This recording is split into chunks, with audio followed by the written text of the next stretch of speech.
La CPI est compétente pour connaître de 4 types de crimes. Crime de génocide, crime contre l'humanité, crime de guerre et crime d'agression. Vous pouvez avoir fait tout ce que vous voulez. Quand les éléments constitutifs de ces crimes ne sont pas présents, on vous acquitte. Pensez-vous aujourd'hui, puisque vous êtes le conseil spécial de Laurent Gbagbo, qu'il existe des éléments de preuve contre l'actuel président de la Côte d'Ivoire qui soient de nature à constituer l'un des 4 crimes pour lesquels la CPI est compétente? L'histoire politique de la Côte d'Ivoire continue de s'écrire. Entre vérité, justice et mémoire, certains dossiers restent ouverts. Aujourd'hui, un sujet majeur refait surface sur la scène internationale. Laurent Gbagbo envisage de saisir la Cour pénale internationale concernant les événements de 2010. Analyse, faits et décryptage. On écoute cette vidéo jusqu'à la fin, les gars. Pourquoi le président Laurent Gbagbo décide-t-il maintenant de ne plus faire table rase du passé? Je vous remercie pour la question parce que ça permet de remettre sur la table les 20 dernières années de l'histoire de la Côte d'Ivoire. Parce qu'il ne s'agit pas de faire table rase du passé, il s'agit du continuum de l'histoire de la Côte d'Ivoire. Le président Gbagbo, depuis l'origine, c'est-à-dire depuis qu'il a été jeune, qu'il est rentré en politique à tous les niveaux, a toujours eu une conscience de l'enjeu politique pour son pays, et de l'intérêt général. Il s'est retrouvé, après la chute, le décès malheureusement du président Houphouët-Boigny, avec un personnage que j'avais défini dans un de mes premiers livres en disant que c'était un imposteur, et qui s'est révélé être un imposteur pour l'histoire de la Côte d'Ivoire, et ce qu'a fait le président Gbagbo dans toute cette période... On va rester courtois dans cette émission. Oui, mais... et faire attention aux mots qu'on utilise, surtout en ce qui concerne l'actuel président de la République. L'actuel président de la République, j'ai défini dans un livre qui est public, qui n'a jamais été attaqué par quiconque, à commencer par le monsieur Ouattara lui-même, où j'ai dit qu'il était un imposteur. Un imposteur, ce n'est pas une insulte. Non, un imposteur, c'est un compliment. C'est pas un compliment, mais c'est l'analyse qu'on peut faire d'une personne en fonction de ses positionnements. L'imposteur, c'est celui qui se fait passer pour ce qu'il n'est pas. Bon, je vous laisse la responsabilité. C'est pas ma responsabilité. Celui qui a toujours défini Ouattara comme un burkinabé ou un voltaïque avant le changement de nom du pays, c'est Alassane Ouattara lui-même, et je l'ai défini dans mon livre à l'époque. De sa jeunesse en Haute-Volta, de ses études aux États-Unis en tant qu'étudiant voltaïque, de ses achats d'immeubles à Abidjan avec un passeport voltaïque. C'est pas moi qui le dis, c'est M. Ouattara lui-même. Donc clôturons ce dossier, ce sujet-là. Oui, pour revenir à la suite, c'est qu'en juillet 2021, le président Gbagbo, qui, par la volonté de M. Ouattara, en novembre, ils avaient commencé dès novembre-décembre 2011 à vouloir envoyer Laurent Gbagbo à la CPI, et ça avait même commencé en 2003 à la suite du coup d'État. C'est que M. Kampaoré, qui à l'époque était le président du Burkina, disait Laurent Gbagbo finira à la CPI. Donc c'est un long chemin qu'ils ont fait pour envoyer Gbagbo à la CPI, et le 11 avril, même quand Gbagbo est arrêté, avant même son arrestation, parce que j'ai écrit dans mes livres, et la concordance des horaires fait foi, c'est que M. Gbagbo, le procureur de la Cour pénale, a envoyé des emails à la France le même jour pour leur dire bloquez Laurent Gbagbo, ne le relâchez pas.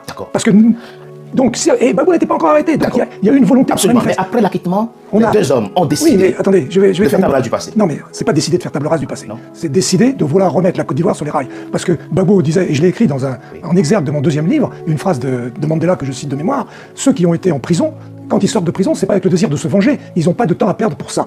Ça, c'était Mandela qui le disait, et j'avais repris pour Gbagbo. Et Gbagbo, aujourd'hui, est toujours dans le même état d'esprit. Par contre, les gens qui l'ont mis dans cette situation ont continué à violer la Côte d'Ivoire. Je dis violer la Côte d'Ivoire, et c'est le terme de base, parce que la Côte d'Ivoire existe à travers une constitution. La constitution, c'est le peuple qui l'a décidé, qui l'a votée, avec plusieurs amendements, dont les derniers ont été faits sous le régime de Ouattara, et dans laquelle il y a une règle précise, c'est qu'on n'a pas modifié le nombre de mandats potentiels. Et M. Ouattara lui-même, M. Cissé Bakongo, le ministre de la Justice de l'époque, Kamba Sambiré, ont tous dit on ne modifie pas. En 2021, le président en était à son 3e mandat. Il a fait le 3e mandat qui est déjà le premier accroc grave sur lequel Gbagbo était à Bruxelles à l'époque, en attente de son acquittement définitif, donc il pouvait moins agir. Et au moment où il se disait frère, le président était à son 3e mandat. Non, Gbagbo, quand il est rentré à Abidjan, Ouattara finissait un mandat. Il était en cours d'un mandat illégitime. D'accord. Bon. Et pourtant, le président Laurent Gbagbo a décidé qu'il redevienne à nouveau frère et qu'il devait regarder en avant. Si vous regardez l'histoire de Laurent Gbagbo, que ce soit contre Houphouët-Boigny, il n'était pas contre Houphouët-Boigny. Il était pour sa politique à lui, et il faisait face à Houphouët-Boigny. Il respectait Houphouët-Boigny, mais il voulait qu'on le respecte lui aussi. D'ailleurs, au décès de Houphouët-Boigny, la seule personne qui a eu une attitude honnête, et c'était Gbagbo qui a dit dans Fraternité Matin, on n'est pas là pour se faire la guerre de succession, on est là d'abord pour pleurer notre président parti, et après on refera de la politique. Le nouveau point de rupture, c'est lequel? Le point de rupture, c'est le quatrième mandat, qui se terminera, je ne sais pas dans quelles conditions, mais à mon avis, de toute façon, qui n'ira pas à son terme, c'est la rupture définitive, parce que c'est le choc le plus important que la Côte d'Ivoire subit de ces 20 dernières années. Et M. Ouattara, qui avait dit d'ailleurs à un journaliste français, d'une grande chaîne française, vous voyez, la chaîne de radio qui se dit mondiale, lui disant mais vous faites peut-être un 4e mandat, et Ouattara quasiment lui au nez en disant mais il n'est pas question, vous vous rendez pas compte, j'en ai fait déjà 3, c'est énorme, il n'est même pas question que j'en fasse un 4e. Et là il a expliqué que le 3e mandat, la contingence actuelle l'oblige à renoncer à ça. Oui, à chaque fois il va renoncer à quelque chose. Ce pauvre Amadougon est décédé, donc on a trouvé le faire venir, ce qui n'a rien de contractuel ni de constitutionnel. Mais pour revenir vraiment à l'essentiel, c'est qu'aujourd'hui Gbagbo, dans la lettre qu'il a publiée, et je ferai remarquer qu'il l'a publiée le jour de l'investiture entre griffes de M. Ouattara, une investiture qui a fait peu de bruit d'ailleurs. C'est une défiance politique. Non, mais Gbagbo revient à l'essentiel. Il s'adresse aux Ivoiriens en leur disant l'histoire de votre pays, elle ne peut pas aller dans une impasse. La réalité, c'est que moi, on m'a inculpé, on m'a Jugé. renvoyé à la CPI dans des conditions illégales par rapport au droit du statut de Rome lui-même, on l'a gardé 7 ans à la prison, et j'en sais quelque chose. Oui. On a fini par l'acquitter en 2 fois, à la chambre d'instance, ensuite à la chambre d'appel, qui a repris les termes de la chambre d'instance dans exactement les mêmes termes, comme a dit le président de cette chambre d'appel, qui était en même temps le président de la CPI. Le juge nigérian, M. Chile Ebo Osuji, était le président de la CPI à l'époque, donc ça apportait un poids complémentaire. Et ce que rappelle Gbagbo Oui, dans sa lettre, ça nous fait revenir à justement ce jugement d'acquittement définitif, c'est que un des membres du jury qui acquitte Gbagbo, c'est le juge polonais Hofmanski. Oui. Le lendemain de cet acquittement, le juge devient président de la CPI. C'est vrai. Et en tant que président, un de ses premiers actes, c'est de désigner une chambre préliminaire avec un dossier Côte d'Ivoire, en précisant, ça ne peut plus concerner ni M. Gbagbo, ni son ministre Blé Goudé, puisqu'ils viennent d'être acquittés définitivement. Donc ça veut dire, ce dossier Côte d'Ivoire, c'est pour aller rechercher qui a fait quoi et comment, puisque Gbagbo a été acquitté. Mais il y a quand même les morts, le désastre de 2010-2011. Il faut revenir à ça. Avançons dans cette émission. La CPI est compétente pour connaître de 4 types de crimes. Crime de génocide, crime contre l'humanité, crime de guerre et crime d'agression. Vous pouvez avoir fait tout ce que vous voulez. Quand les éléments constitutifs de ces crimes ne sont pas présents, on vous acquitte. Pensez-vous aujourd'hui, puisque vous êtes le conseil spécial de Laurent Gbagbo, qu'il existe des éléments de preuve contre l'actuel président de la Côte d'Ivoire qui soient de nature à constituer l'un des 4 crimes pour lesquels la CPI est compétente? Je suis ni avocat ni juge, Oui. mais simplement une chose. Par rapport à la situation de la Côte d'Ivoire, puisqu'on a fait un procès à Laurent Gbagbo avec les termes que vous venez de prononcer, les faits ont existé. Ah, totalement. Les morts ont existé. Si Ils se sont pas Gbagbo a été suscités. acquitté, c'est pas lui qui les a fait. Je prendrai un seul exemple, et après ce sera Allez-y. aux avocats et aux juges de décider.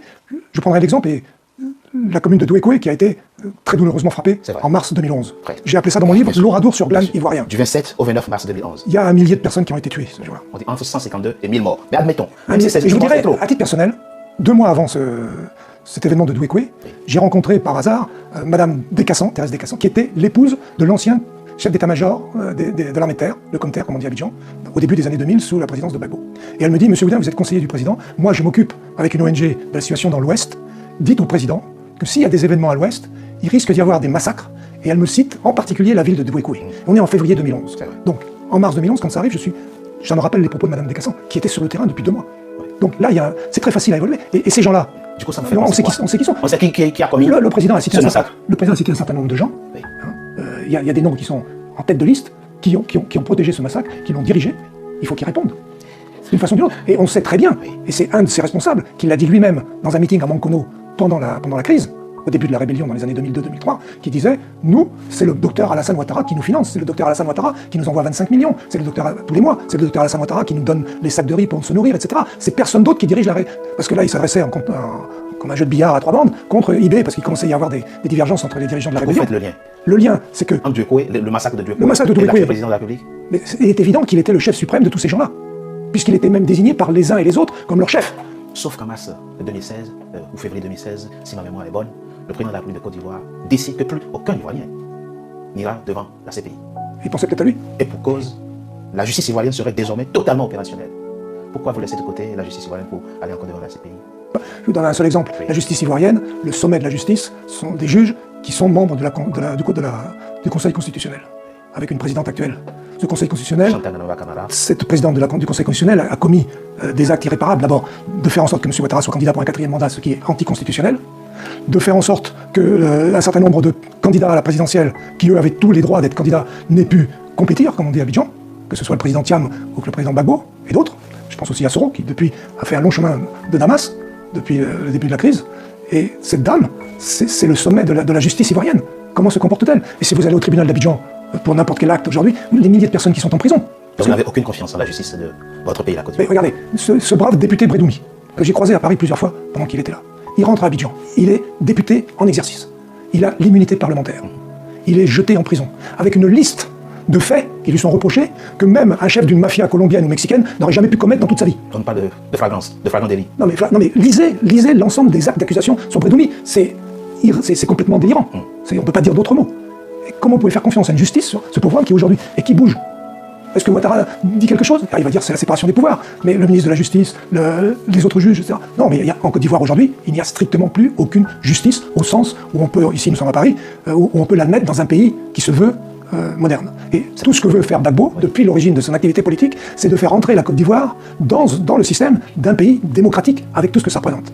Et je vous dirais que le philosophe grec Platon disait une chose très, très juste, Oui. c'est que la perversion de la cité commence par la fraude des mots. En Côte d'Ivoire, le mot le plus fraudé, c'est le mot démocratie.